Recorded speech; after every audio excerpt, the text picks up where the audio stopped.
4:30, we call the meeting to order. Roll call. Commissioner Bailey. Here. Commissioner Bunting. Present. Commissioner Sapsy. Here. Commissioner Here. Gay is absent today. Get you to say the invocation, George. I'll bow your heads, please. Most gracious Heavenly Father, we just thank you for the day that you've given to us, the blessings in it. And we just pray, Father, you continue with our servicemen and women all overseas and at home. And also our first responders, Father, that we depend on every day. We ask, Father, continued prayers for the farmers as they've got their crops in, but now we've had a little hail damage and we've got a lot of deer damage, and we just hope and pray that you'll be with the farmers through this whole situation.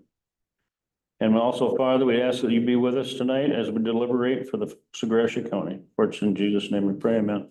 Amen. Now will you join us for the pledge? Allegiance to the flag of the United States of America and to the republic for which it stands, one nation, under God, indivisible, with liberty and justice for all. Are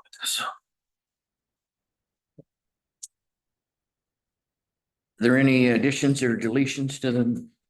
So yes, if we can add J2, an update from our emergency management department. Maybe you should do that before. Do we want to move before 1? We could do J1. Kidding. Okay, And then I'd move the agenda as presented. moved by George, supported by Steve to approve the agenda. All those in favor say aye. Aye. Aye. Motion carried. Anybody have a brief public comment? No? Okay, consideration of the consent calendar. Move consent calendar. Support. Moved by George, supported by Steve to approve the consent calendar. All those in favor say aye. Aye. Opposed, nay. Motion carried. Administrators report. Oh, yeah, that's Update on personnel. Last week, we offered two applicants for the central dispatch positions that are open. We have an animal control officer position that closes this Friday. We've received 4 applications for it so far. Typically, we see a flurry of applications at closing, so we're hoping to see that again. We have a part-time bailiff position, courthouse security that is open. We're soliciting applications for. Events that we have coming up tomorrow, Sheila and I have the opportunity to go up to Isabella County and tour their recycling facility. They set up a couple times for all of the interested in participating partners for the materials management plan. On the 16th of this month, it's Steve Stallman's memorial at the 828 Hall in Shepherd. That is a Sunday. It is from 4 till 8 p.m. Sheila just sent out an email to everyone prior to this meeting, so that information will be in your email also. The 21st, it is a Friday. Our employees and families picnic at the park is starting at 5:30 p.m. That is at Reed's Park. It's an event that is sponsored by the Employee Engagement Committee. So obviously all of you are invited to that. As we get closer, we'll send out an email reminder also. GELC and TPOAM, the 2 unions in the courthouse, are starting to meet and come up with ideas for negotiating this summer. So that process is on us already. An update on projects. We were expecting to have our parking lots resealed by now. But there was a delay in a project that the company is doing up at Central Michigan University. Tony was going to reach out to them and try and get a commitment from them, but we are expecting that to be done any day. The most important thing, the reason this needs to be planned is because the sheriff uses the parking lot 24/7. So we need to coordinate with him on how, when that will happen. The courthouse LED conversion project, the RFP for that is live. We are advertising that on our website. and using BidNet. We are doing, this RFP is a little bit different than how we would typically do it. We have about 3 different types of fixtures here in the courthouse. So we are asking companies to bid on each of those types of fixtures, how much it would cost to convert one of those fixtures. And that's how we are going to look at it, and then use the allotted money that we put away for that to get as far as we can in this project. It might not seem like much, but we have been starting to replace some of the fixtures as they go bad throughout the courthouse with LED fixtures. And it just feels a lot better to be under that white light versus this yellow light. And one bulb produces as much light as 4 fluorescents that we have. It will be a major cost saver in the future also. We are currently working on specs for the window replacement RFP. We have had some people walk through the courthouse and test our windows during the winter time. We had that app, we did that so that we knew like the true energy that we were losing. We have been advised that the old courthouse, that side, the windows are actually in pretty good shape. They aren't losing very much heat or air conditioning. But the windows on the new side here, pretty bad shape. And when the wind blows, I welcome any of you to come down to my office and Feel the breeze. wind burn, yes. Breeze. That concludes my administrative update. Okay. George, what do you got? Well, got a couple meetings. On the 29th, and we had a Board of Health meeting. And in that, we were caught up on a avian flu, the bird flu, they call it. In Gratiot County. And at the time, there were 8 different locations that the bird flu was at. Since then, I have not heard any updates on anything moving. And that's all in one avian farm or bird farm. And the rest of them were all cows, cattle, different locations. But boy, I haven't heard anything that on the update. Except now they've reported another human. But this time it's respiratory. The last time it was in his eyes and things. I guess you have to stay tuned with the news because that's all we get now too. So. The health department doesn't tell us a lot simply because their MDARD is the lead on this. And because they're the lead on it, things have to be, well, close to the vest, if you will.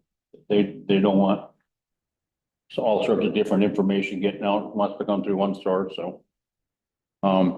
We don't know where they're at. As far as the Board of Health goes, we don't know where they're at. We just know precautions they're trying to take and those types of things. The Board of Health really gets involved when a person actually gets it. And so this is obviously the second case. I don't know if it's in Gratiot County or is it in Gratiot County, Fred? Yes. So they would be involved that way. Otherwise, they don't get involved in the actual herd or the cattle part of it. So we talked about that for quite a while. I think we went away with a lot better understanding of what was going on than what we did before. So they were good about that. That evening, the village of Breckenridge had their monthly meeting. They would never normally would have met on Monday, but that was Memorial Day, so on Wednesday. They're trying to get a lot of different projects done and like we're finding out, costs have gone up tremendously. They had one project that they're trying to get a part of a road fixed, an extra lane put in. When they bid it out, MDOT bid it out $125,000, but it got put on hold. That same bid today is $425,000. Anymore. So things aren't gonna get any better anytime soon. So they actually put it on hold and are gonna rebid it again, see what they can do. What would be the reason it would go up so high? Labor wouldn't be up? Oh, Materials? Time, materials, everything else. The cost of getting materials now, it's gone out of hand. Times we live in. That's it. That's all I got. Steve? I was at the same meeting as George with the health department. He covered all that real well. I was at the Ashley, Planning Commission meeting. Been trying to get to one of those and finally was able to have it work out with my schedule and I was able to be there. They have a lot of exciting things they're working on within the village. They purchased that property a year ago now. That takes the village limits all the way to M57. There's the new Dollar General down there on the corner of 57 and Arnold Road. They have a restaurant that is looking at possibility of the next 1 acre lot to the east from there. But they want a service road to be put in from behind, so there's entrance from Arnold Road and M57. But kind of the bigger news is then there's a corporation looking at putting a truck stop, gas station, kind of a big commercial fuel island plus right on 57 there. And they would put that, they're looking at 5+ acres. And they would put that east of where this restaurant potentially would go. They had a speaker come in from Lansing on some rural housing financing, which was really interesting. For people who do not currently own a home, how they can qualify, if they can qualify for some interest-free money for these housing, which I didn't realize until we sat there in the meeting and the GIS pulled up how large it tracts. I mean, Angie, you lived there your whole life, but there's some large tracts of, there's over 10 acres out there by the one water tower. That kind of big pie shape that goes all the way out to Garfield Road and then goes into town. There's over 10 acres there. And that has all been plotted off. They're now mowing it and it's all been plotted off for plots. And then clear on the south end of town, there's another large section, approximately 7 acres, and that a lot of that's already been lotted off as well. And then there's several landowners throughout the village that own lots that are buildable lots as well. So they're hoping that with some of these businesses moving in, and if they can qualify for some of this either no or low rate interest, being able to get some new homes built there. Because if you actually, with the lots that potentially are available, you would increase the number of houses in Ashley somewhere between 1/4 and 1/3. I mean, that would be a huge. Then they'd be looking at whether or not their sewer system can handle the influx, just because they added on to it in a while, just not that long ago. So it's been updated, but this would take it to the point where they'd have to probably start looking at whether they need to add additional to it. So that was kind of exciting for them. New Haven, North Shade is completing their township hall. And they will be planning an open house some point in time in June. I think it's going to be on a Wednesday. Kind of later June.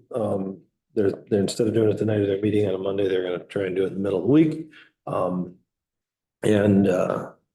Keep John in your thoughts. He had surgery today. So, and I got an update from the couple that took him down there on his phone that he was doing well, because I talked to him just yesterday and wished him well, so.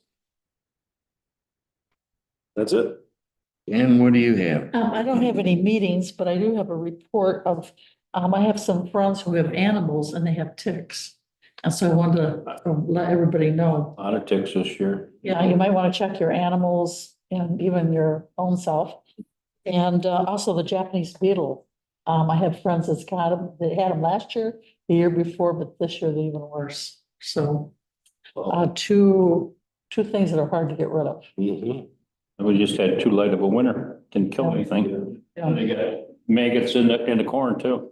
Oh, they do. Yeah. Seeds with maggots, Phil. They winter over in the old corn stalks and they eat stuff up. Yep. Wow. Yeah. Okay. Anyway, that's the only thing I have. Well, all of my meetings were before our last meeting, so I just took it easy and studied up. Mowed lawn. Yeah, mowed lawn. Okay. New business. Emergency manager classification correction.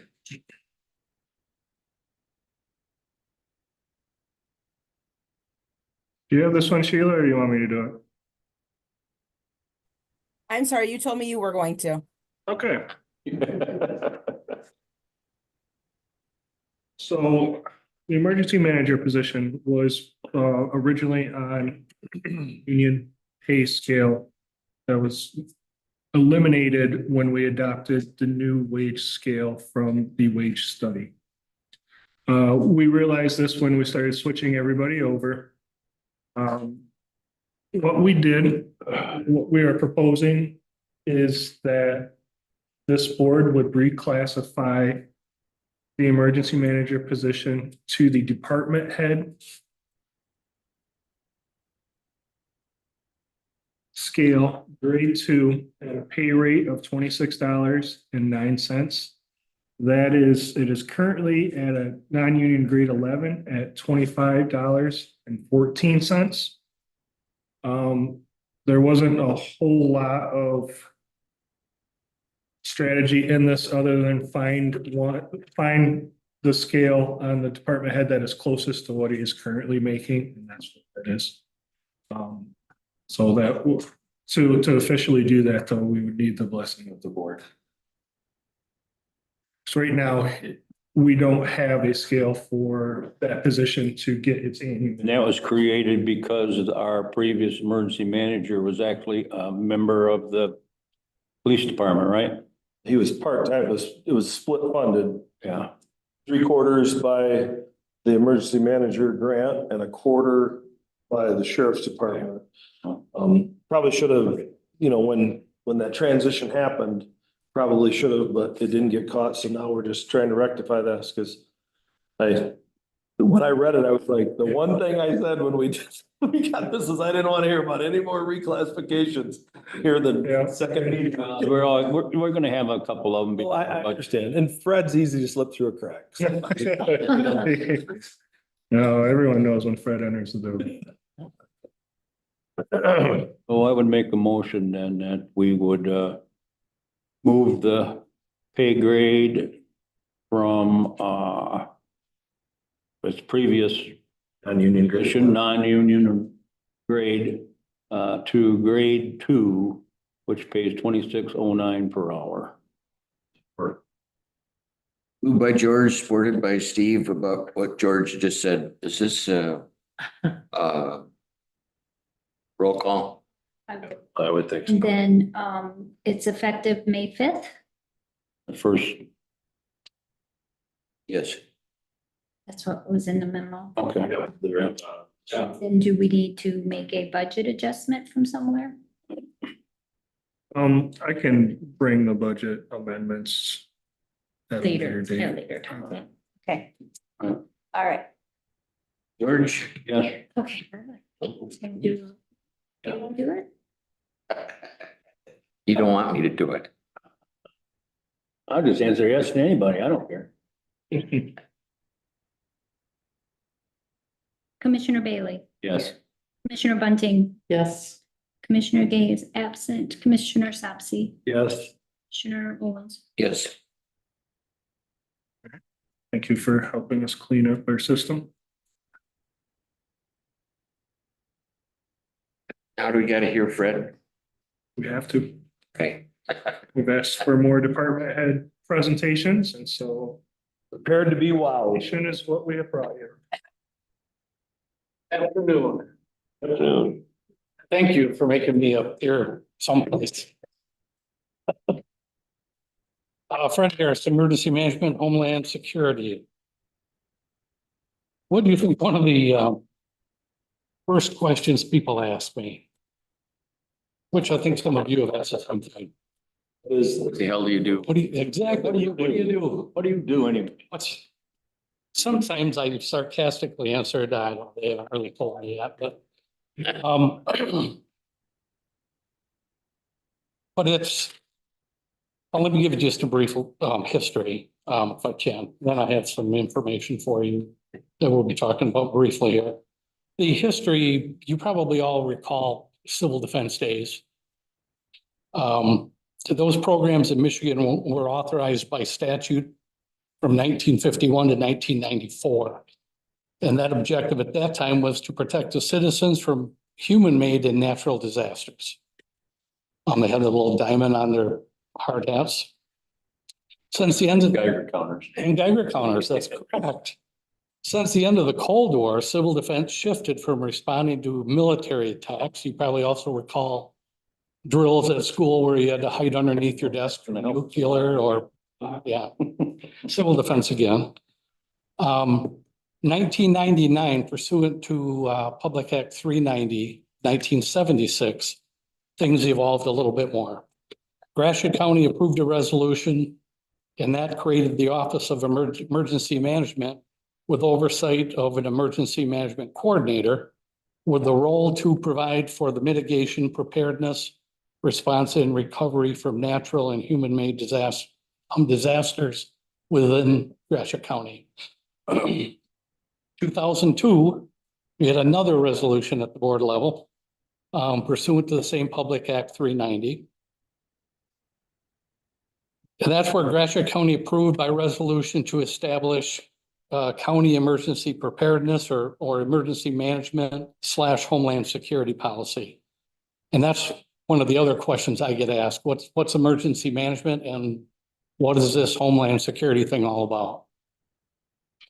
You know, we don't have many borders near us other than county borders, but so that resolution in 2002 changed it again somewhat, still staying within that public act, and that authorized further to the use of material resources and manpower within the county of emergency operations to prepare for, again, and mitigate damage to persons and property resulting from any form of disaster at that point. So now we've migrated to a all hazards approach, really. That resolution further outlines a disaster as an occurrence or imminent threat of widespread or severe damage. Can't believe I don't have to use my readers for this. Or a loss of life or property resulting from any natural or man-made cause, including but not limited to floods, snow, ice, windstorm.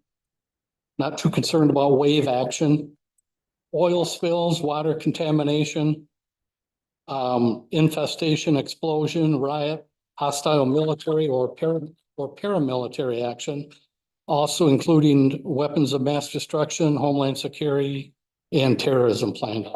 So it's broadened much more than the old civil defense days.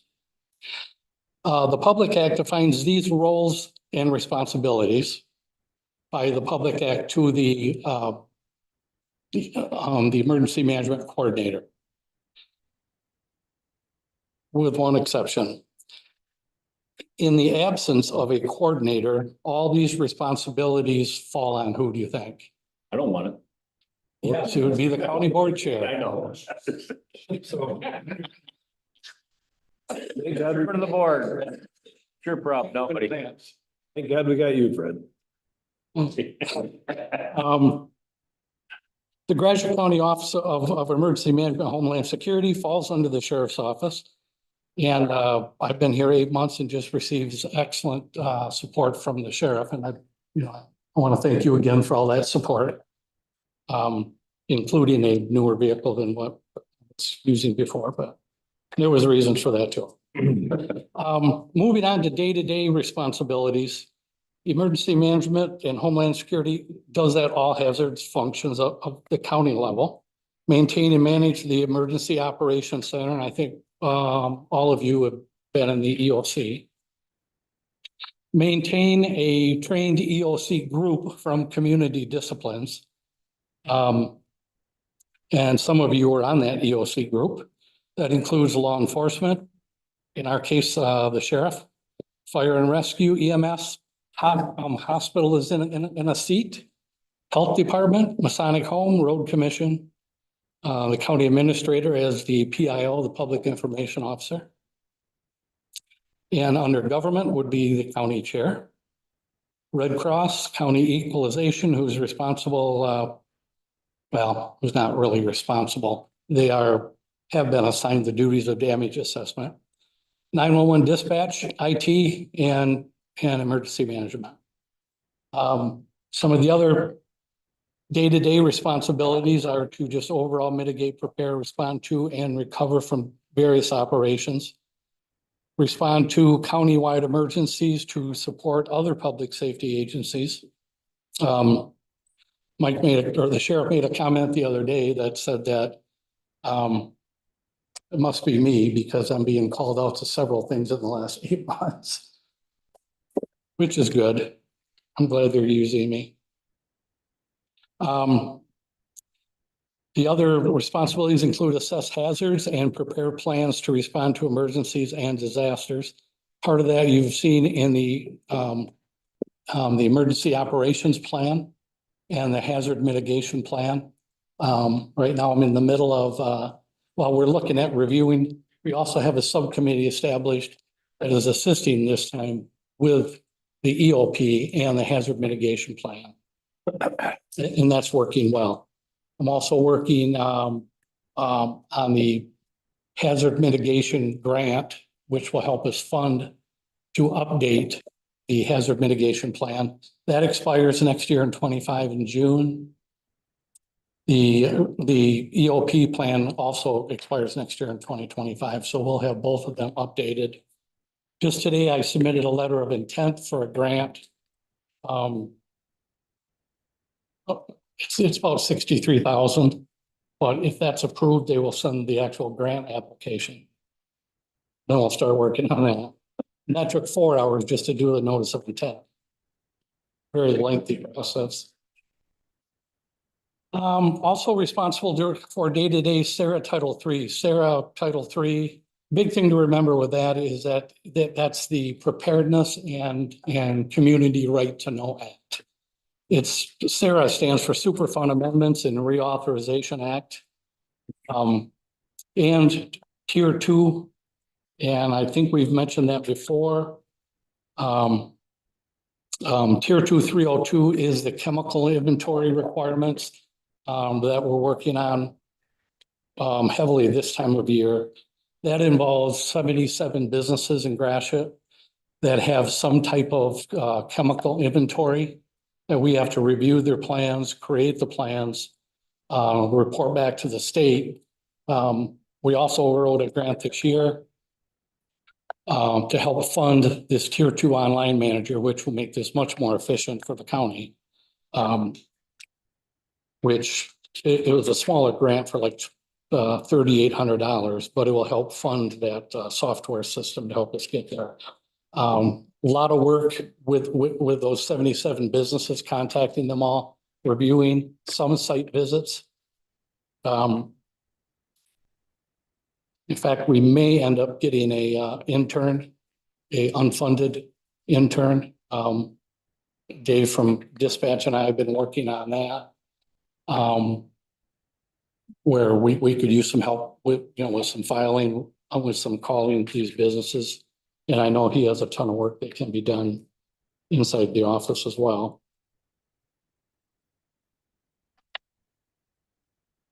Responsible to develop and manage the annual and quarterly reporting of the EMPG grant, which is the Emergency Management Program grant.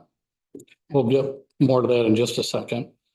Hazardous Planning Grant and 3 Homeland Security grants. Currently, we're just exhausting the 2021 Homeland Security Grant.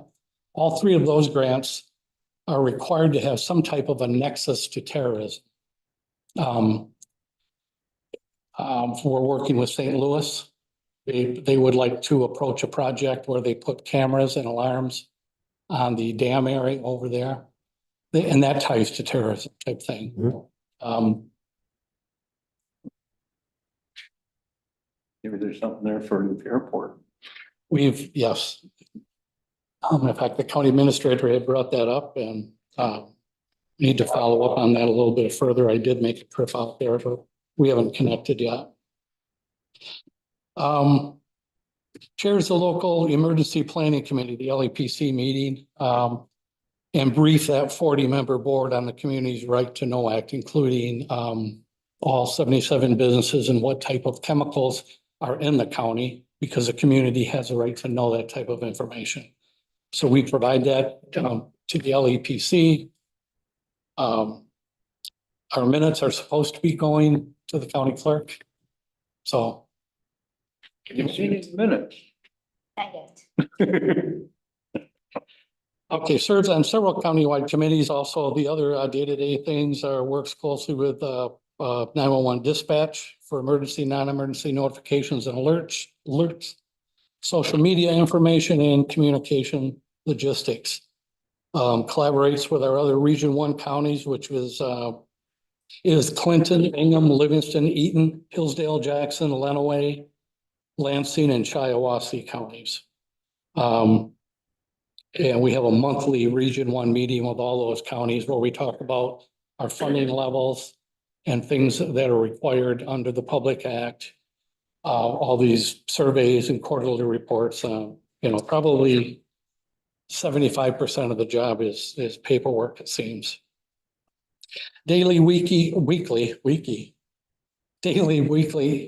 interaction with the Region 1 State Police Emergency Management Lieutenant for updates, alerts, and other planning responsibilities.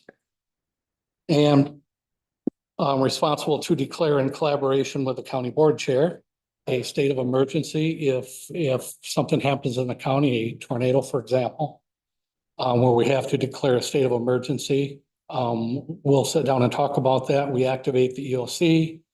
We have the paperwork, the forms to do that notification to the state. And that's important to do that because from there, we can't progress to any FEMA federal funding without going to the governor first. And once we exhaust all of our resources at the local level in Gratiot, then we go to the state and on to the federal.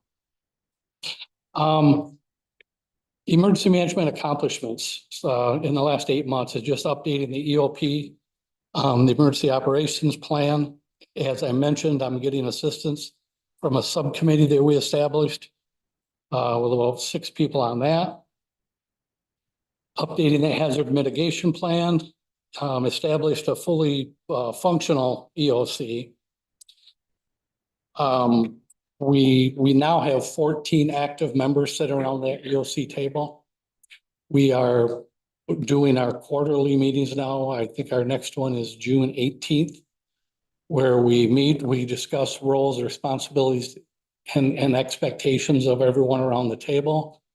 And then we'll get into a tabletop type thing. Probably we'll utilize a tornado scenario. And we'll pull information up on the screens that we have. And we'll actually, I might even have the MSP lieutenant act as a liaison and just walk through the whole event. So we'll work from any type of state of emergency, PIO information, certainly hospital is around the table, health department, all those disciplines that is needed as a resource to help the people out in the field at incident command. When they pick up the radio and say, we need 15 buses, we're the group that makes that happen, or food or anything else. Okay. The updated technology, I think you've noticed, if you've been in the EOC, there's 4 new 65-inch monitors, which is that active Doppler weather system. The WebCAD, which is active 911, active calls for service, not only 911. So we can view what all the officers on the road are doing, what they're responding to. We now have My Sims up there on the screen, which is the Michigan Critical Incident Management System, where if we have an emergency, we key in all the information of what's going on, where at, what resources we need. The state EOC will be monitoring what we're doing as well as the other counties in our region. So all we have to do is pick up the phone and call and we'll have someone there for assistance. So that's just a very seamless system where everyone knows what's going on. If we have a big event, a good event in the county, we can also put that up on the screen. So in the event, we would have something that goes south at that event. It's up there and people know that we're here, what the event is, how many people, where the exits are, et cetera. So a very good system. We've also conducted safety and educational training for all the Gratiot County Council on Aging locations. I think there was like 5 of those that we went to over this last winter, and that was weather related. And alerts with the rave system. A lot of those folks chose to become signed up for the rave system, so they're now getting alerts over their phones. Assistant review and amendment of the Gratiot County Courthouse Security Policy and Procedures. That's just wrapping up. Assist with funding for courthouse security cameras. That's just wrapping up. Created a list of shelters and warming centers with and without generators. We ran into that this winter, where we potentially were looking at a possibility of 2 to 3 days without power. Luckily, none of that happened. But if it would have, we had shelters already established that we could open that had generators if everything was dark around the county. I'm also working with the Gratiot County Fair for Youth on emergency action plans for the fair coming up. And we've worked a couple of times with the Polar Express train coming through where, that incident command type thing. Not only does David Dispatch provide radios to them on the 800 frequency, but we just walk through and have written plans on what ifs. Point of contact for the the Michigan Department of Agriculture, MDARD, and the Health Department in reference to the H5N1 avian influenza bird flu. We haven't been a whole lot of help. It's more of a point of contact where they call us. And the question became, why are you informing us? And it was because we may need to assist them with some resources, which we did do on 2 occasions. Staging, next time, probably the next time that you're out at the OC, you'll see 1 or 2 trailers backed into those little asphalt cutouts at the end of the parking lot. One of them will be a Red Cross trailer, a 12-foot trailer, which will contain like 75, I believe, folding cots. So in the event we need a shelter that needs to be established, the Red Cross wanted something more locally than Lansing. So between Dave and I, we discussed that, and he thought it was a great idea to have a trailer there. So they'll just stop and pick it up there and respond. It may be for us, it may be for someone else. The other side of the lot will be the E-rail trailer, if anyone's heard about that. I'm getting closer to having to use my glasses here.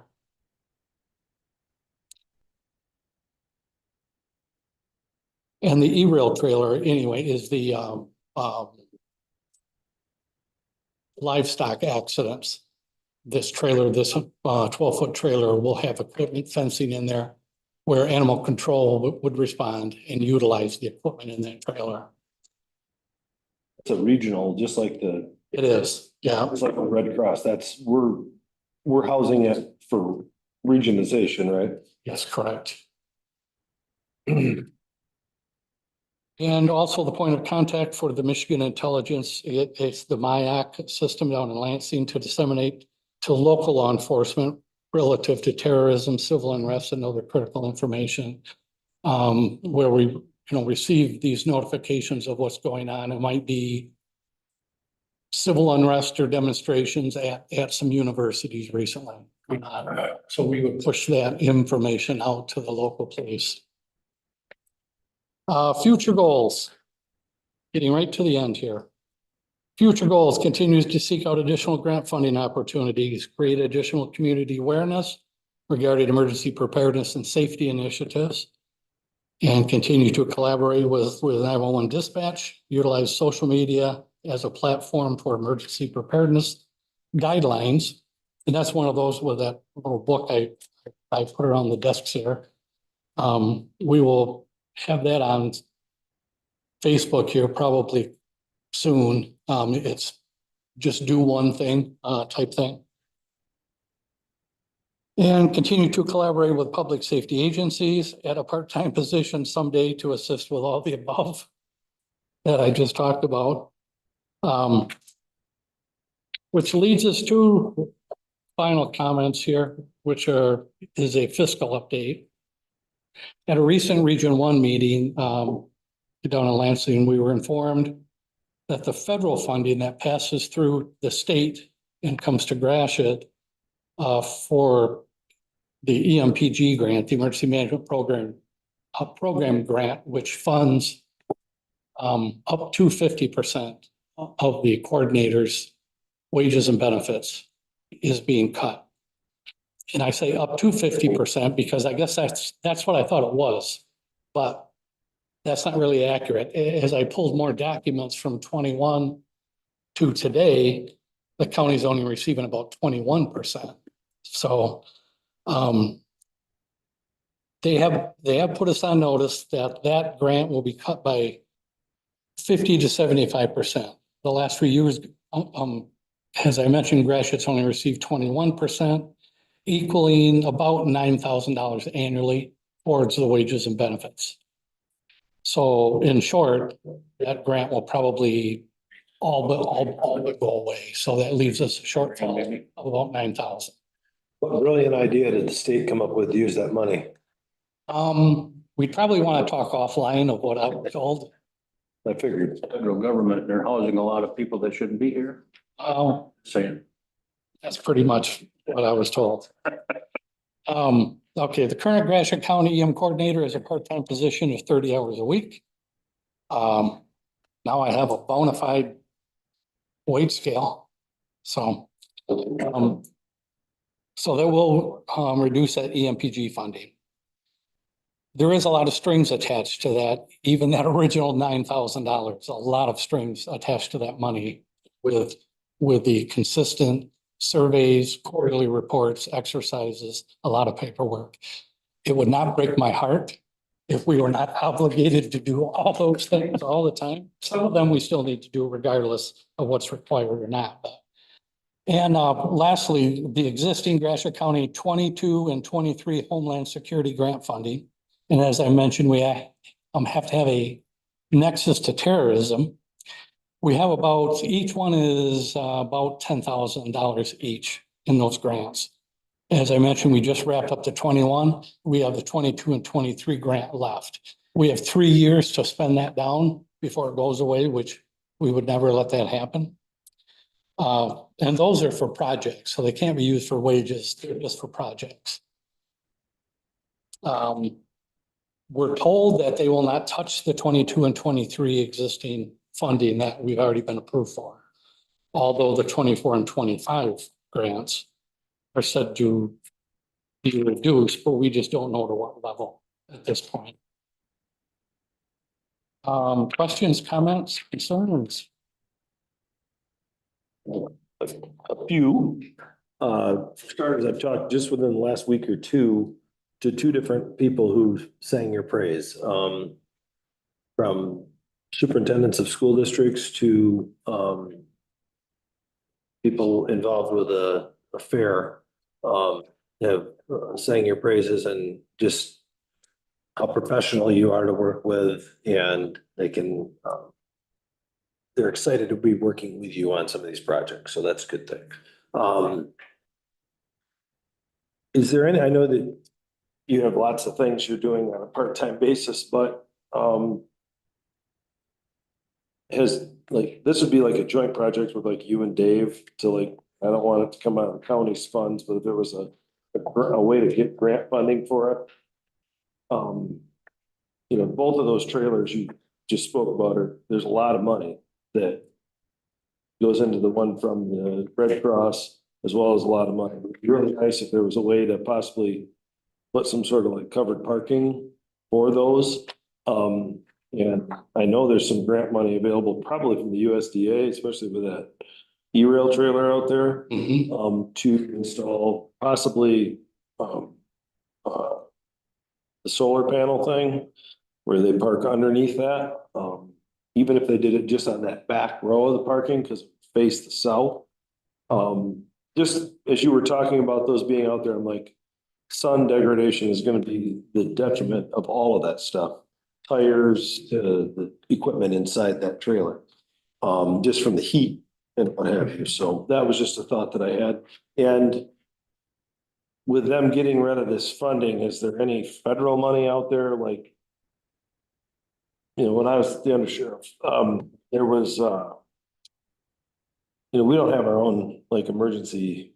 We had to borrow Clinton County's also. Whenever we had something, we had to borrow Clinton County's trailer or Clinton County's truck. I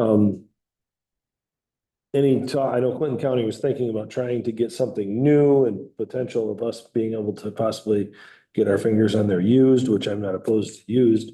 But it just would be really nice, not only for you, but being that I've been at events when you had one and I've been in events when you didn't have one. They tend to run a lot smoother when you have one that runs on generator power. It's got all kinds of lights, awnings, your own computers and radios and everything on scene. Now, yeah, somebody's got to be back here in Ithaca at the EOC. But when you got boots on the ground where the bad thing happened, it's a hell of a lot easier to operate than driving, you know, let's say something happened in the far northeast or southeast corner from, I mean, it's so inconvenient to get from the EOC to them and back and forth.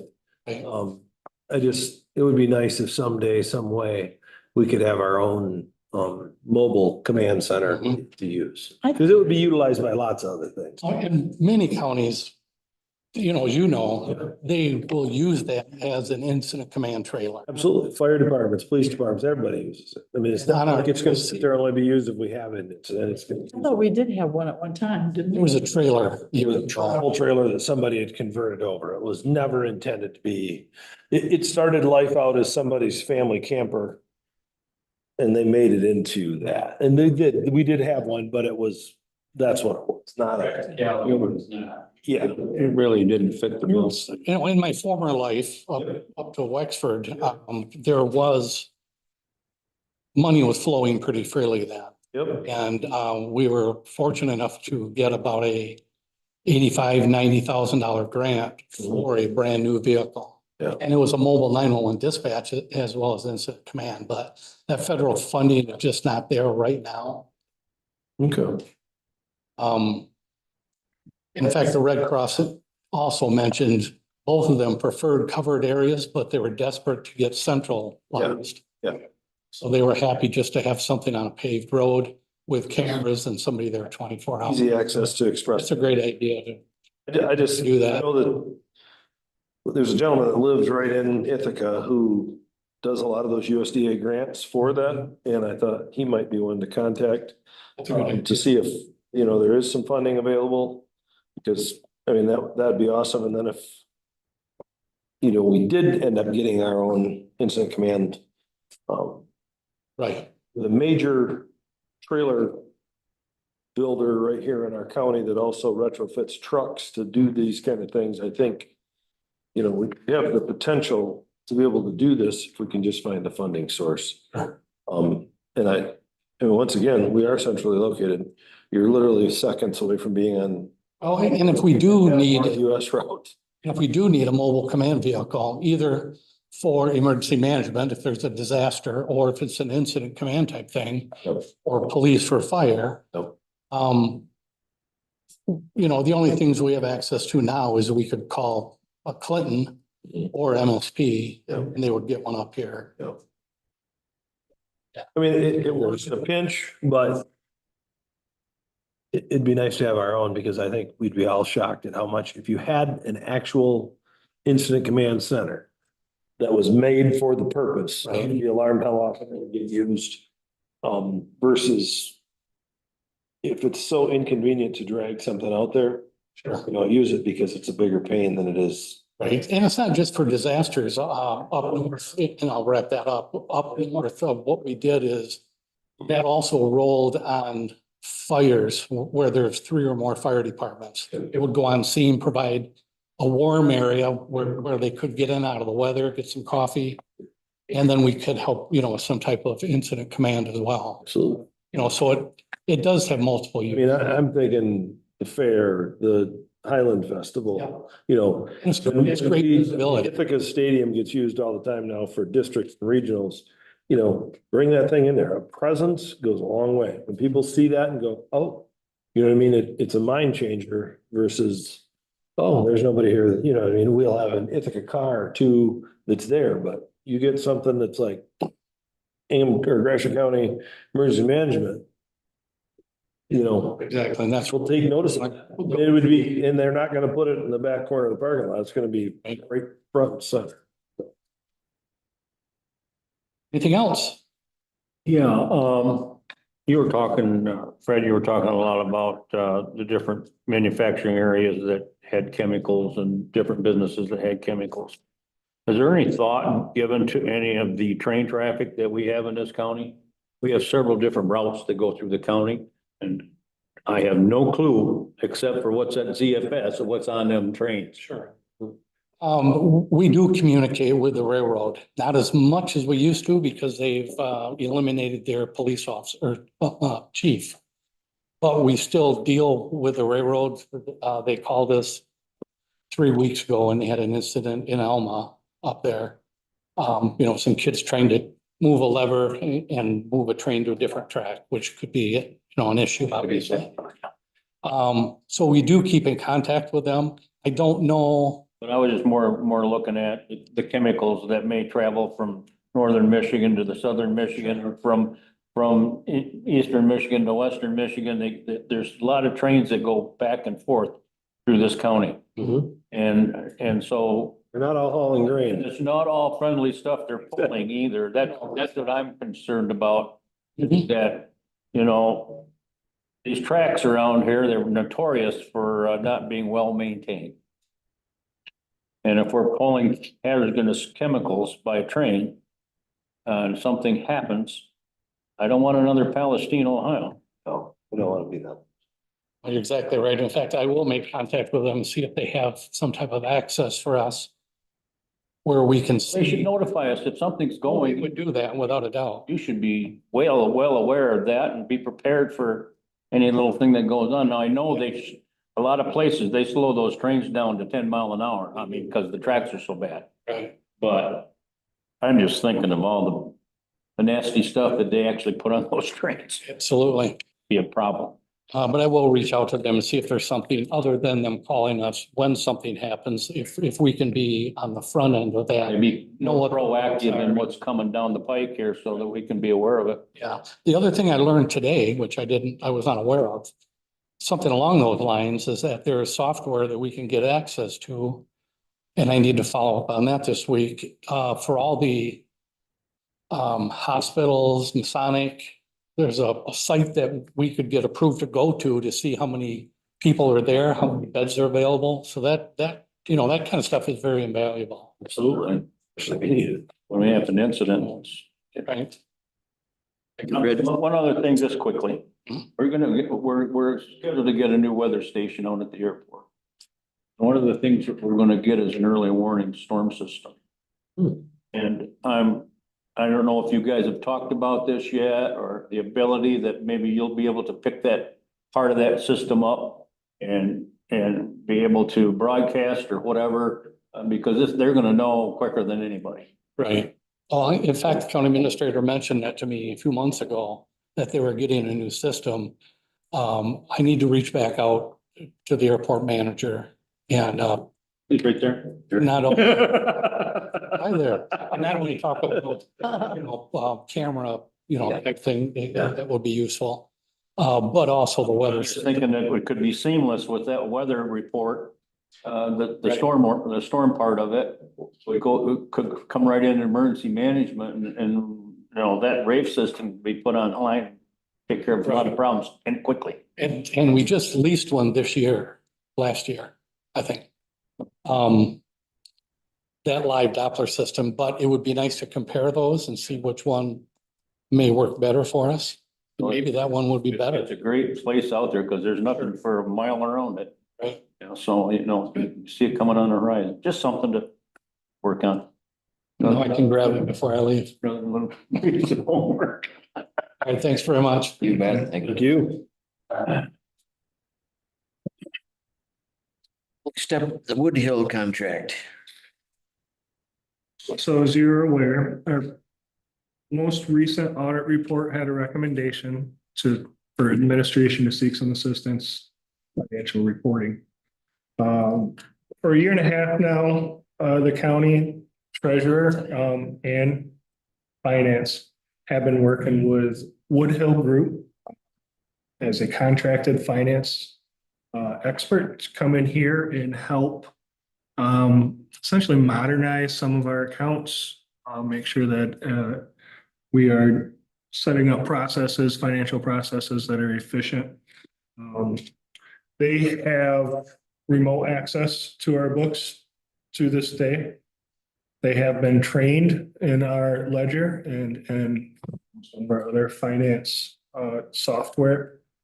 A lot of advantages that we would, if we were to contract with a company, that we would have to invest a significant amount of money to get them up to speed on it. I have spoke with Woodhill about potentially providing this service to administration. They are more than willing to do it. In fact, they're willing to just add an amendment to the current contract that is with the county treasurer right now. What I would be looking for from them would be assistance on special projects. An example of a special project is the state is requiring us to update our chart of accounts, which is a large project that we have to work specifically with BSNA, who is our software company, to do that, to transfer historical information from one account to another. And the very written expectation would be that they would provide a service to the level that we would not have any audit findings related to finances in our next audit. They are aware of that. Because they have been working with the county for a year and a half, to me, it does not make sense to bid this service out to other companies because we already have a company in the county working with the county doing the stuff that is being So recommended. simply you're asking for a contract extension or addition or addendum or whatever. I've included the amendment in the packet. I'd be willing to answer any questions. How long was the original contract for, the one with, is it something that's renewed every year? It is open-ended. In the contract, it states that either party could terminate. I seen that part, so there is no end date. I did not see one. No. Where's the company out of? It's in Michigan, right? Yes. Detroit. Detroit. I just wondered. I guess, are we looking at, is your thought process, Chris, to like have this position like long-term, or is this to like get our books cleaned up and then we cease and desist this? Because I know there's 4 people that work in the administrative wing. Is this something that once everything is cleaned up, between yourself, Sheila, Stephanie, and Becky, you guys can get this, like, you guys will be handling this, or is this something that you're looking at as like a long-term process? I guess it'd be my concern, just. I would be looking at this as a long-term assistance. Should we have financial issues in the future, this would be something that would go away. Should the board not approve it in the future, this would be something that would go away. My intention is to be very transparent on the amount of services that we contract with them. To, in fact, include it in my monthly finance administrator report to you. So you see how much they're working and what they're working on. Is there a cap on how much we're thinking we're gonna spend? I know you'd mentioned something previously. Contract there is not, but I did not am see it in here. very much open to you setting a cap if you were to have a motion. I have a question too. It seems to me that since it's a long-term, or gonna, might be a long-term situation, wouldn't it be more economical to hire somebody in this area? Not only would it would be easier to train everybody in your office for one thing. And it'd be, I mean, it's easier to have somebody come in that's maybe 15 minutes away versus what, 2.5 hours to Detroit? Well, they would be working remotely, so they wouldn't be traveling to come in here because they do have access to. But I But also would like to see them being trained, have somebody training everybody in your office. So everybody's doing like, it should be more than just training you or training Terry or whatever. Everybody should be trained in their office and her office.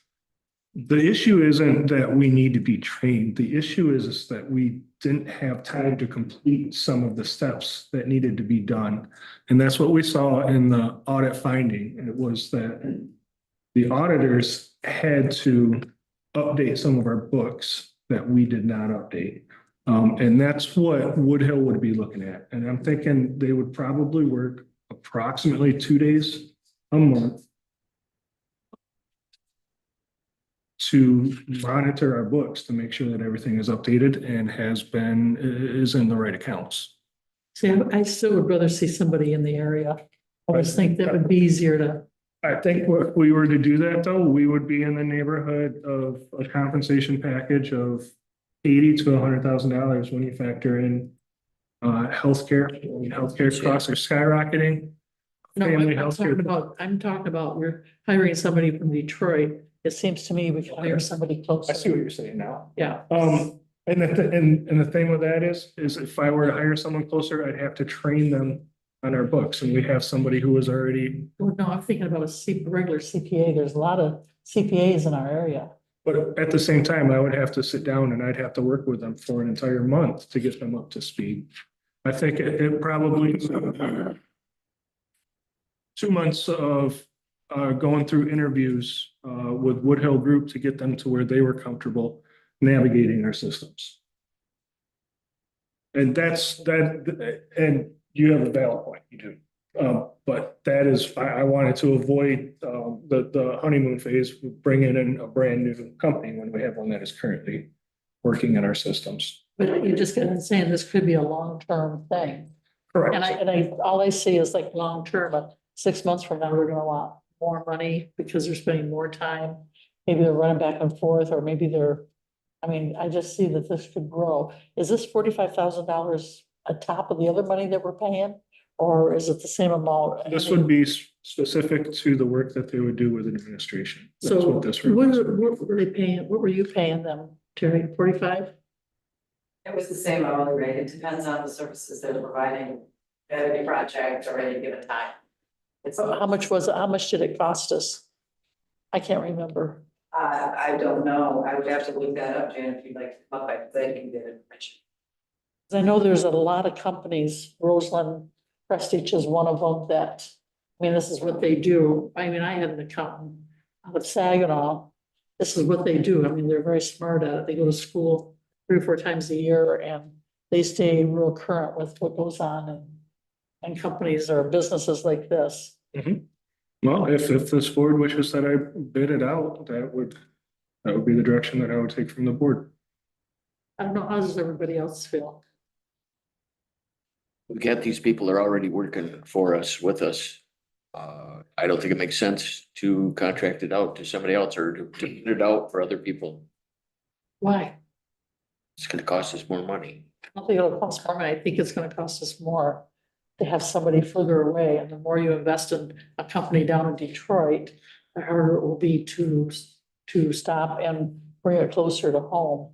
I would like to see somebody that can be walking in and out of here and you have a problem, or they come in and they spend a day here at the courthouse versus being online. That's my feelings. I think we're doing a good job with the Woodhill Group. I've seen a lot of improvement in the treasurer's department. I think a lot of those people have been helped by Woodhill. They've learned new methods to do things. They've caught up on and quite frankly, they had to go back quite a ways into our books to unravel a lot of accumulating problems that kept going on And it's not a fault to the treasurers, not a fault of the people that were there. They were just things that were missed and you could have had anybody there. They missed it. Wood Hill Group has done a good job of solidifying all of our treasury accounts. They've done a great job.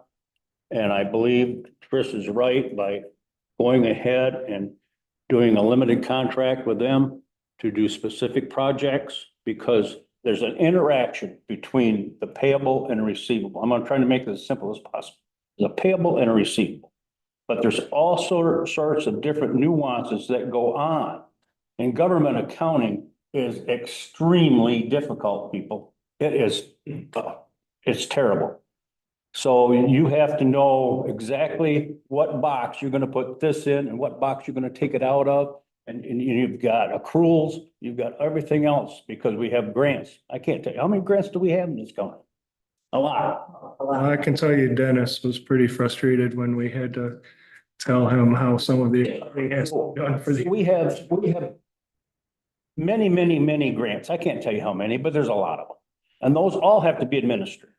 I respect all that. I just, I guess my hope was that if we're gonna do this to try and get things tightened up, if you will, I wasn't here for the presentation. That was the one meeting I missed, was when they gave the audit. So all I had to do was read the back story of it in the minutes and hear people comment about it. Is,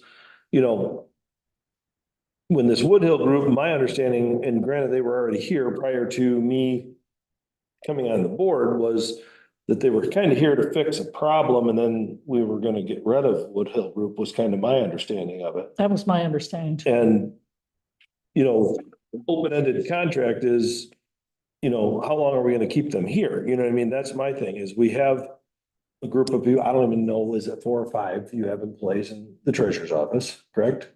I have 3 and then me. Okay, so four total, and there's 4 total in administration. My thought was that we were gonna eventually get so that we didn't need Wood Hill Group, I guess was gonna be my. Well, that would be our ultimate goal, of course. We're trying to get it so everything's right, but Yeah, I want our books to be right as well. But I also want to make sure that we're, utilizing our staff to their fullest, to get the job done in-house if you can. And we were behind the 8 ball a lot when our new treasurer came in, because there was a lot of things that. Any of that, that's. And she was new, trying to figure out whatever. So, and we had a lot of new people in the department. So there's a lot of things going on. But one thing that was steady is when Wood Hill came in, they took all the individuals in there and they helped each one of them. And today, they're a lot better today than they were a year ago. You just said it. It can't And I- help each one of them. And I expect that going forward, that's going to even get better. And I would expect a year from now, maybe we can have this conversation again, and I would assume that we'll cut back quite a bit on what we use Wood Hill for. But what happens is the chart of accounts, there's, like I said, there's a myriad of things that have to happen in this county to make it work, right? And so what's going on is that every day, our illustrious governor and her government send out new things that you gotta be on board with, Gatsby and all that other things. And so the laws are constantly changing. What the law today may not be the same next month. And so they're kind of like what I call the safeguard. That's their job down there, is just to watch out for all those pitfalls, those things that you may miss on a normal basis. And so they've been doing a great job, and I think that we should continue with this at least for another year. Let me mention this. First of all, I have a lot of friends that are CPAs right here in this community. And they go to classes in Chicago 2 to 3 times a year. And that's basically what you need, is a CPA that know the laws, regulations. And you mentioned that they did come in and they helped train your girls there in the treasurer's office. This person in Detroit is going to have to come from Detroit all the way here. And help No. train people. You missed that part. No, I want to ask you this too, Chris. Do all of your girls know how to do what you do? No, See, they should. What happens if you get sick? You need to go someplace. They need to be able, that's why you have these people working for you, so they can step in and take over till you maybe have to go be away for 2 weeks or something like this for some reason. This is why I think you, first of all, used to be administrators, you had one administrator and you had one secretary, and that handled the whole administration office. Just in the last, I would say 6, 7 years, we're now to one administrator and 3 people, 3 secretaries, and yet they don't know what you're doing. Where before, Rose, you remember Rose or anybody that used to be here, there was Rose, I'm trying to think, Hubbard. Was that her last name? Yeah. Yeah, she knew how to do everything. So when the administrator wasn't there, she could take over. So good. And I mean, I think you work very hard. You work on weekends, nights, holidays. You're in here working, trying to get caught up. And that's where your employees should know some of the stuff that you're doing to help you, so you don't have, so you can have a break. And it'll make a lot more fun for you to be in that office, in that position. As the years go by, if this is a long-term thing that you're looking at, you need to be training these people. And that's where I would rather see somebody close by that maybe they'll work 3 days a week for a whole year, but all your employees in that office will know how to do what you're doing. well, That's my first feeling. off, so I don't have any secretaries. There are no secretaries in Well, call them administration. whatever you want. They're still in your office. Yes, they are. Call them whatever you want. And I have no issue going on vacation for 2 weeks and knowing that the functions that I provide for the county will still be performed at a level that everybody expects. Are there some things that I specialize in that they cannot do? Yes, but there are also some things that Sheila specializes in that nobody else can do. And, you know, even down to payroll, while we do have multiple people that can do payroll, everything that we do is documented. We have manuals for everything. So if something were to happen, we would be able to go in and we would be able to do payroll because everything is written down. And the same goes with the things that I have. I mean, someone would have to study it and they probably have to call somebody and ask some questions, but it could get done. We have very, very talented people, non-secretary people in my office. Yeah, my concern isn't with Woodhill. Woodhill makes sense because Woodhill's already here to me. Actually, I thought the person who worked for Woodhill was more local than out of Southeast Michigan. I knew the company wasn't here, but I thought the person actually was here because they've been here a lot. When they first started, I know they were in your office a lot, so they must have been putting them up here or something in the area. They were staying in DeWitt or whatever. So, that's why I thought the person was coming in from fairly local, not, per se Gratiot County. My concern is just, there's no. Let's put a cap on it. I mean, I just don't like seeing this open-endedness because Yes. it's really hard to stop Mhm. when you don't think you ever have to stop in both areas, because I agree. I've had enough conversations with you that there was things that were an absolute mess and this has helped clean them up.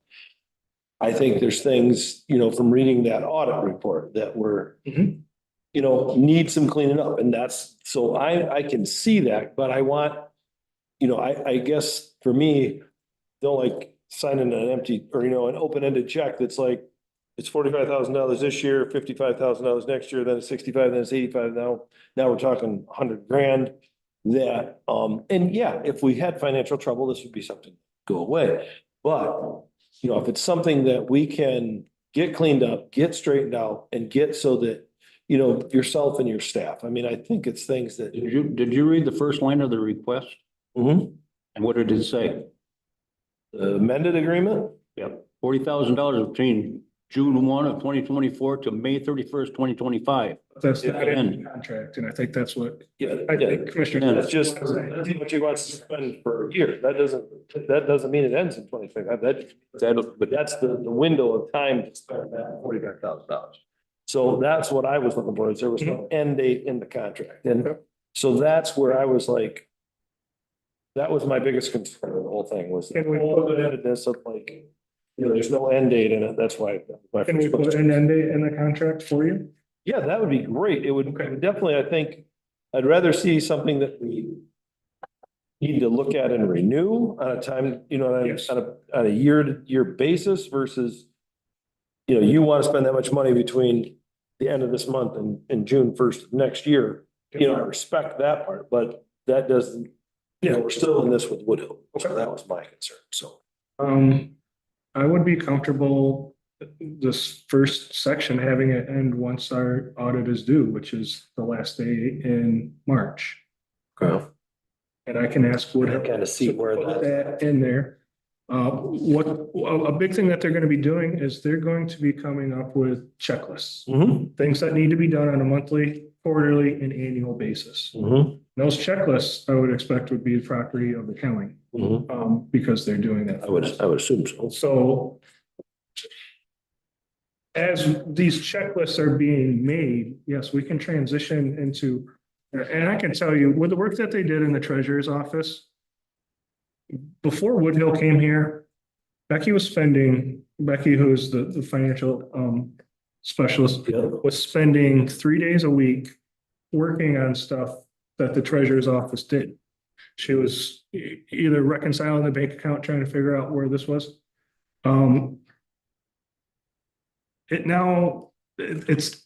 She went from 3 days a week working on that stuff to maybe 3 days a month.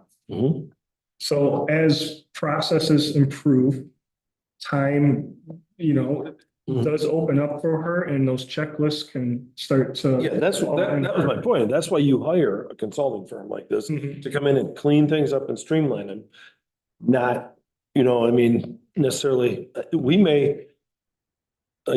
Laws change. George brought up, these laws and stuff changing. Okay. They may need to come back in again, you know what I mean? You may say, you know what? Have a special project. We've got a special project, or these things have changed. We need to clean this up. Boom.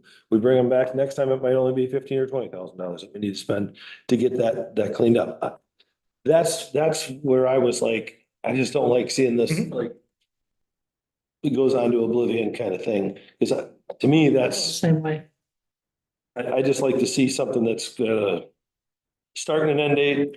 That way you have some teeth in it to them, like, hey, I gotta make sure our ducks are in a row by March so that this audit happens, not, well, we'll get it. You know what I mean? I don't want that. And I know you don't want that. We want our audit to be done on time, turned in, and hopefully less pages of things at the end of the. No, audit. I mean, you don't want. If this is gonna happen, there's going to be no pages of things. That's what I'm saying. That's what we want. That's why we wanted to do this, so. So we'll make it the end of March, but if it's gonna extend, you'd come back to the board. It has to be in the amendment that the Okay. contract with administration would end March 31st, 2025.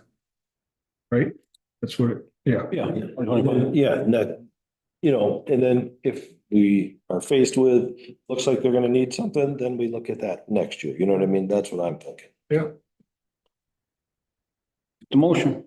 So, Like to amend my request to having March 31st, 2025 in the amendment. I'll second it. Oops, I'm sorry. I'm not making a Oh, I'm motion. sorry. I was just. Just like a you're gonna make you're making the motion then, Jan, to have the service agreement. Well, you need to say it, not me. Okay, make a motion that we put into the agreement to March 31st. 2020. I should just, let me reword this again. I gotta find the name of the company here, it's something. The Woodhill Group. Okay, I would like to make a motion that we allow Woodhill Group to be employed by Gratiot County until March 31st, working through our administrator and special projects. What's wrong with in there?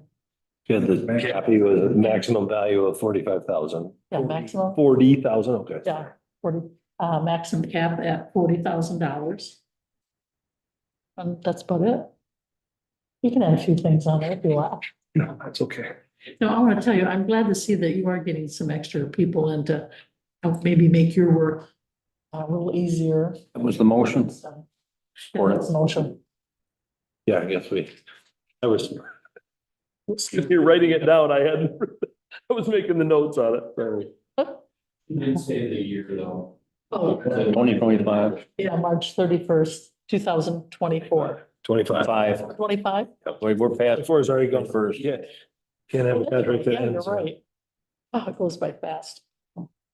Moved by Jan, supported by Steve or George, that we amend the contract with the Wood Hill Group. Probably better have a roll call on this.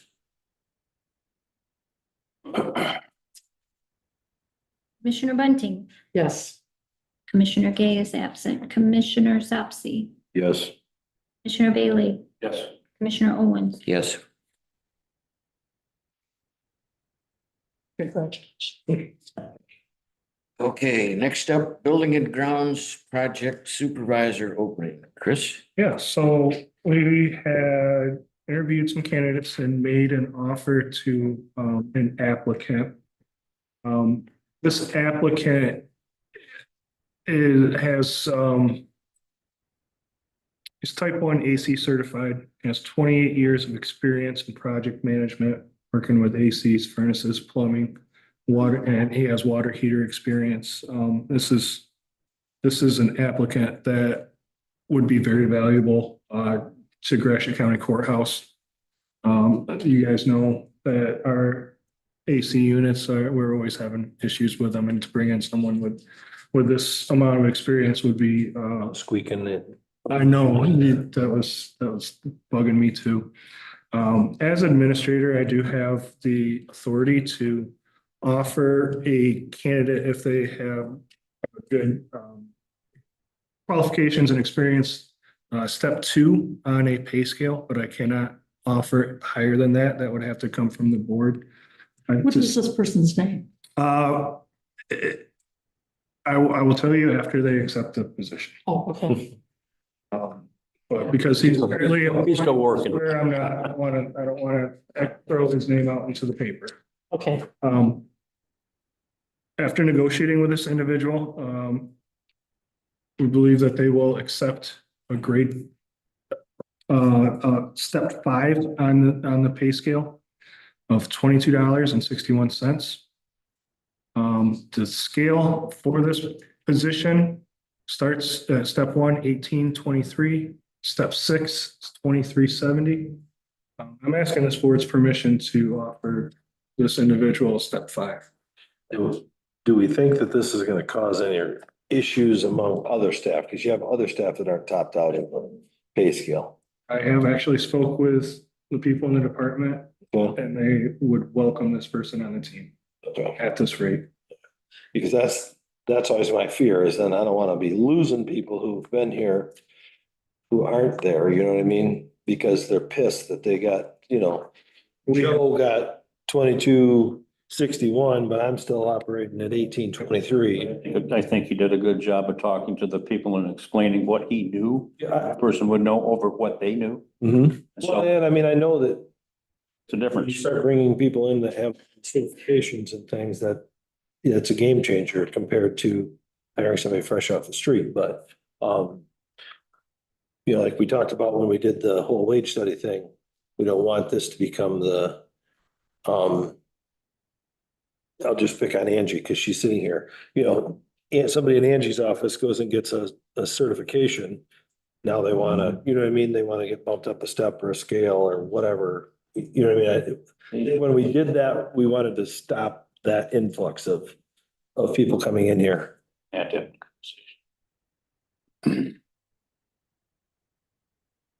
I mean, yeah, if we don't do it, we won't get this person. Well, and And that's your choice. no, I respect it. I just didn't want, I'm glad you talked to him, but that was my biggest concern is I don't want us to hire one and then we got 2 that walk out the door because they're pissed. Well, when this So I don't want it. position was open, the first thing I did is make sure that the people in that department knew, hey, you're welcome to apply for this. Mhm. This will be a pay bump for you. And that was not the case. They were interested in I'll make a motion that when you allow the administrator to offer this person the step 5 at 2370. 2261. Oh, where is it? Oh, down farther. Okay, 2261. Or Moved by George, supported by Steve, to allow the administrator to offer a candidate at the pay rate of step 5 with 2261. We have to do. Yeah. Do a roll call.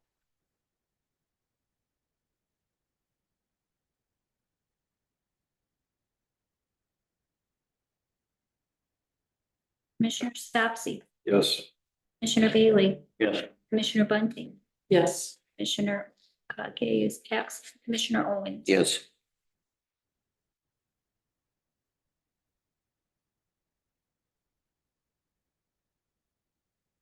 Okay. Any unfinished business? We don't have any, I would ask that we can, consider going into the airport meeting, closing down the regular meeting. Moved by George, supported by Steve, to close down the regular meeting and go into the airport meeting. Those in favor, say aye. Aye.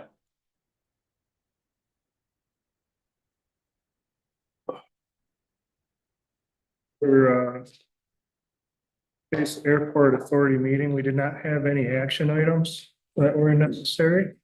But we did invite the airport manager to come give a update on the projects that are going on. And how he's turned into a master fuel salesman. Yeah, well, Dennis McDonald, airport manager. I'll just give you kind of an update from our last advisory meeting that was at the airport, which was the middle of the month. 19th, we had what they call a VIP temporary flight restriction. So the issue that commands that planes might not be able to leave our airport. If they do, it might go right down through the middle of our airport, so they can only go west, they can't go east. So it was no big deal. It was on May 19th. There was somebody flying into Detroit, probably president or somebody. I'm not sure who it was. Somebody's wife. The weather was not good that day, so we didn't have much activity, so it really didn't affect us. The 20th, Consumer Power was out to the airport and they shut down the airport power for, they said maybe up to 6 hours. They were hooking up new power to the new hangar that's going in at the airport. They also took the transformer that was there and it was tipped. If you're familiar, the transformers have oil in them and stuff. So we actually lifted that transformer up, took the concrete out, pad that was on, and reset that a foot higher. And was able to move all the wires over and still hook up, plus the new install. So they got done in 4 hours and poured down rain right at the end. So during that time, we didn't have any fuel availability because all the power was shut down at the airport. So it all went well. The next day, the 21st, we had a Jet A delivered to the airport. We were down to about, I think about 900 gallons. So we had, we ordered 7,500. That fuel came from F Fuel for Jet A. They had the best pricing. At the end of the month, the 31st, 30th and 31st, we actually had a big run on fuel. We sold about 600 gallons of 100 low lead. And we were nervous we were going to run out. We had been working with another vendor to provide fuel because we're now unbranded, so we can look at different sources. So Epic is a provider of fuel, Jet A, and 100 low lead. And so we got the first pricing sheet from them on the 31st. And they were a little bit cheaper than F Fuel by about 13 cents. So we ended up ordering fuel from Epic and they brought it yesterday on the 1st. So that we got really excellent service. Got the pricing on Friday and we ordered it. And luckily we didn't run out of fuel. We got down to about 500 gallons.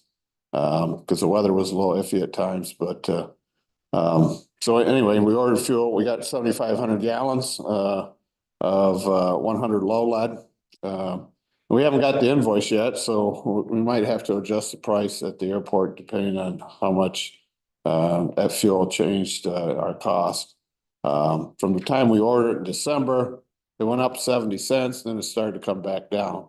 I got pricing for this week and it's up a little, so that's a good thing we, got it last Friday and they delivered it first of the week. It was a new. Ask you a question too. Sure. How many gallons does a plane take and how many gallons does a jet take? Well, it all depends, okay? We have small airplanes that are 172s. They hold 40 gallons. They normally never run it to zero. They normally fill up, at 20 gallons or something. Uh-huh. So, for example, I can give you a little detail here, which I brought, share. We did about 2,300 gallons and we had 98 transactions on the 100 low lead. How many?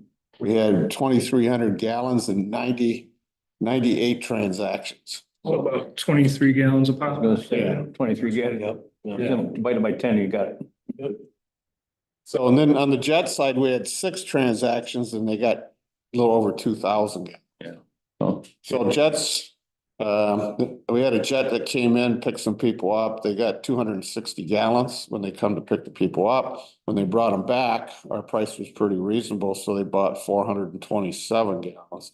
So, and then our crop dusting, people, last month bought about 900 gallons of Jet How A. much is a gallon of or how much is a gallon then? Well, presently our 100 low lead is $5.30. Our Jet A is $5.40. But depending on the individuals, we give discounts. Huh. So, if they're coming in playing with credit card, there's no discounts, but we do have some priority cards, for longtime users and high users and so. So anyway, we got, yesterday we got 7,500 gallons of 100 low lead. Again, I haven't seen the invoice to break it down so we can analyze the pricing and, right now we're probably the lowest pricing on 100 low lead in the region here. The fire normally is the lowest, 9 cents higher than we are. Today we had, contractors come. We had put in play last year for contractors through Michigan MDOT to crack seal all of our runways and our ramp. But the funding got late last year and, they were gonna come and do it in October or November. And I've been through that before, so I told them not to come. So they didn't, so we're first on the list to start this spring or close to first to the list. So they were here, they came this morning, they were there right at 8 o'clock. We had to shut down runway 927, which is our east-west runway. Luckily today, the wind's out of the south, so we could keep the 1836 open. We had planes going in and out of 1836. State of Michigan also had somebody on site to monitor. Plus, I was close contact with them. They did a very nice job, in my opinion, for what I've seen before. a nice day too. Yeah, it was a hot day. I sweated today outside a lot, but anyway, Good day to put that down. yeah, so, tomorrow is supposed to rain, so they can't put anything down when it rains. They're scheduled to come back on Thursday, but they're on a 2-week cycle where they work 7 days a week and then they're off. So tomorrow or Thursday, they'll be back, but they'll be done at around noon. And then they're off for Friday, Saturday, Sunday, then they'll be back the next Monday. Because it's supposed to be warm. So today they, finished 927, the main runway. They were working on the taxiway to runway 27. And they hope to have that done before they left today. So we still got 1836 to do and we still have to do the ramp. So, hopefully the product that we ordered will be sufficient to finish everything It's based on linear feet of product. They're gonna bring back a different heater tub on Thursday to do the mastic, which is a different material. That has to be around 350 to 400 degrees. It melts right on asphalt to fix cracks. So we have a jet coming in tomorrow during the rain. It's not a jet, it's actually a King Air 350 or 400. But it's kind of an unusual thing. We've had this happen a few times. They're gonna either gonna bring a prisoner or pick a prisoner up. So the pilot that called me says, well, I'm not sure. We're either gonna bring the one or take one back. So it's an exchange program with Virginia or West Virginia flying up here. State prison system, I assume. Yeah, we've had it before. We had Kansas bring us somebody. Come out and get somebody, take it back to Kansas. They're there for 3 or 4 years, then they bring them back as soon as they finish their stuff there. Then they come back. So this, I'm sure, is a similar thing. I'm not sure whether they're going to the local prison, the local sheriff, or go over to Carson City. We'll find all that out tomorrow. I'm not sure if they're gonna need the courtesy vehicle or not. They didn't say they needed it, but there was a rental car came today, so I assume they're gonna probably use that. Thursday, we have the pre-bid meeting on the tree removal. We're gonna meet with the contractors at the airport at 10 o'clock to go over to the trees that we're gonna remove on runway 9 and 18. Those bids are due on June 14th. I think there's about 55 trees either need to be topped or removed in those 2 runways. These are trees that are presently in violation of Part 77 for the airport slope requirements on those 2 runways. There's a few trees in there that will be shortly be in violation. So hopefully that'll clean that up until they grow a little bit more. So yeah, so the 30th and 31st, the weather was really nice. We sold like 600 gallons of 100 low lead in those 2 days. We had a couple big planes. We had a plane come in by 135 gallons. They were doing aerial photography for Midland County, but anyway, they stopped down here and got fuel. We had another airplane coming from Mesa. That was a Beech 18. They used to have hangar space here and they come up to visit us and they bought about 130 gallons. So those number of transactions are changed a little bit. Working. Yeah, so anyway, yeah, and so we got a couple other projects. We got the beacon going, replace the beacon. We got some issues with the beacon at the airport. I'm not sure where we're at on that. Let's do Friday. Oh, is it? Okay, all right. And then we got some other plans on some cleaning up some brush around the weather station. So they're going to plan to do that upgrade to the automatic weather station this summer and add the rain collector on that. And then the storm scope is now put off, I think, till next year. Oh, so I think it's availability of those storm scopes. Initially thought they would get them this fall, but the last I heard it was going to move back. They would also like to, this is a little side note, but right now we're paying a phone bill for the automatic weather station. It's through, I think, Frontier.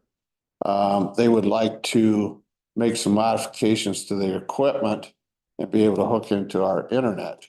So in theory, we could get away with paying a phone bill that is monthly and Be a good move. use the capacity that we have in our internet. So I told them that would be fine. We just have to figure out how we make that connection, make it work. So, so anything we can do on that side of it.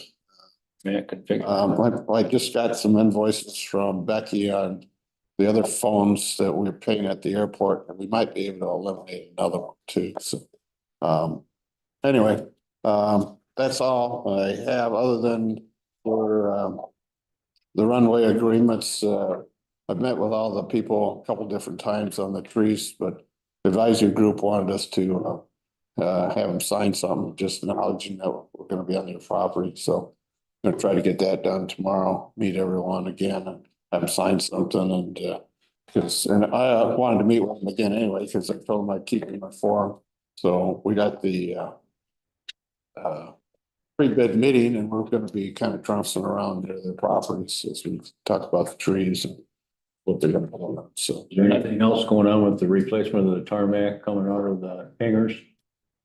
Nope, haven't heard any more on that, so. That's on my list. I want to talk to John from our engineering firm, first about the terminal study, and also, I mean. Yeah, came up with that, that's kind of. We'll have an update. That we get that too. Contact him before the advisory meeting. Okay. Yeah, no, I haven't heard any more on that. We did, just give you a little more update. On the fuel farm on 100 low lead side, we've been having from almost the start, we've had some little issues with the pumps, making a little noise and surging. Spartan Corp's been out a couple times on that. The last time they were out was May 4th. But we did have a EEA chapter meeting and the representatives on the chapter there, a couple of them work for MAC and they deal with water, pumping water and pumping fuel stuff. And they go, well, it's a vent issue. Check your vents. I go, well, so we had a couple planes come in a row and went up and took the vent off where we stick the tanks. We didn't do that growling noise. So. They have something going there. Well, they say every time the pump starts growling, it's the first thing we check and guys go, oh no, the vents are fine. And then they go up and look and there's bird nesting, you know. So, anyway, so we did 3 planes and it didn't growl at all. We didn't have any problem. And then we put the vent cover back on and of course it'll start building pressure back up because of the heat of the day. Yep. And the next plane we got filled, there was no issues and but the next one it growled again. So when the tanker came the other day, I put 7,500 gallons in there. As soon as he started unloading stuff into the tanks, which tanks hold 12,000 gallons, there's an emergency release on the tank and it popped. So too much pressure in the tank. So The vent's not working. well, anyway. If the vent was working, it wouldn't be pressure. Right, so today we filled 2 or 3 planes today. And it worked beautiful. So, but the last plane we filled today, it growled again. So I don't know if it's the vent issue or this other valves that, but I've been keeping in contact with Spartan Corp, so it's still. And they were gonna check with the specifications of the company that makes the vents and make sure we got the right vents and the specifications. So we're supposed to be set at 2.5 pounds pressure. Once they get it above that, it's supposed to release. So there may be something going on there. But when they growl like that, something's not right because it's not able to suck or it's like it's working. They can't get in there in a good flow. Yeah, so I don't know if it's that issue or we still have, there's like 5 valves that need to work in that system. So there might be something wrong with one of those valves, but it's. Well, they just have to keep coming back till they fix it. Yeah, well, exactly, until we figure it out, so, yeah. But we'll see, so. Dennis, you talked about topping the trees. I assume that you have to keep on doing that. Why can't we just cut those trees down? Well, here's the issue you get into, okay? 2 of the trees are pine trees. They're in the front yard of their house. They're too tall. They don't want them removed. So the option is to top them. Now, pine trees, high percent of the time you top them, they will not continue to grow. Depends on the tree and the age and how much rain and other stuff they get. So our option is get into more of a battle with them, okay? Or top them and hope that they stay at the height. Other airports have topped a lot of pine trees and they basically stop growing, okay?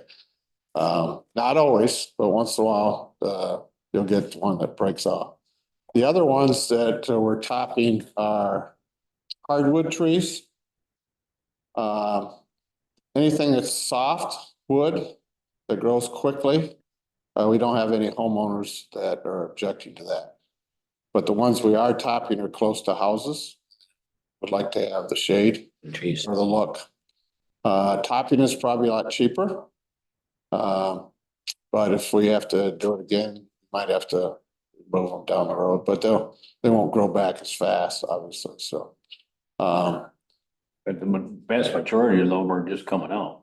Right, yeah, I would say we're topping.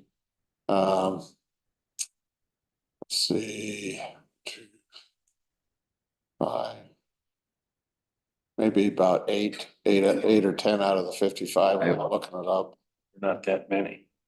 Compared to what, So, some of them are hard maples that they tap, they don't want the tree to come down. So if we top them, we do have the GPS coordinates of them. We sent that to John. John looked them up and looked at the slope ratio on airports, in particular. And he gave me the height to top those at. So it's just not arbitrary. It's what it has to be in compliance. So, but you got to remember, trees have been an issue in these 2 runways for like 12 years or now. As long as I've been here, which is 12 years, tied to the airport, it's been an issue. So hopefully we'll, and we've met with the people multi times, so I think everyone understands we have easements and we want to do this to your best benefit. You know, if something happens, plane comes in on a slope ratio, hits a tree, they're gonna sue us, they're gonna sue. So I think we're in a good position. But trees are a cycle. You do it again, and we'll be doing this again in a few years. Because some other tree we didn't cut that they identified that's gonna grow and be too tall in 5 years. Some of those we're cutting, but some of them were not. So it'll be another cycle. So trees in airports, until you get them turned into grass, it's just like a tree in a farm field. You like to look at them, but not in a farm field, not in an airport. So, all right, any other questions? Thank you, Dennis. All right. Thank you very much. I think the only thing that I would add to that is, Becky's worked with the treasurer's office to allow the tenant to pay the treasurer with a credit card for their monthly rent, so Good. they're advancing. Okay, any additional public comments? I have one. When I said I didn't go to any meetings, I didn't lie, I forgot. I went to the Elma meeting and you can well imagine they were talking about the Highland Festival. And it went well. Mayor wants more of our money from the Parks millage to go to Elma. That's an ongoing thing. But anyway, that's all I have. hell, I want ice water too. I'll make a motion that we go back into the regular meeting. Moved by George, supported by Steve, to go out of the airport meeting and go back into the regular meeting. Then we gotta go into closed session. Did you want to make our public comment? Nobody's gonna make it anyway, but. I'll make a motion that we go into closed session for the purpose of talking about the settlement for the wind turbines. But if you guys want to use the admin room. Sorry about that, Steve. Sorry to interrupt. I was just giving him support if he needed it. Moved by George, support by Steve to go under closed session to discuss settlement strategy. All those in favor, say aye. Aye. Carried. We're not expecting, we're not expecting, any action from this. You're off. If you would like to cut the feed and Matt can head home. I would think that would be appropriate. Matt?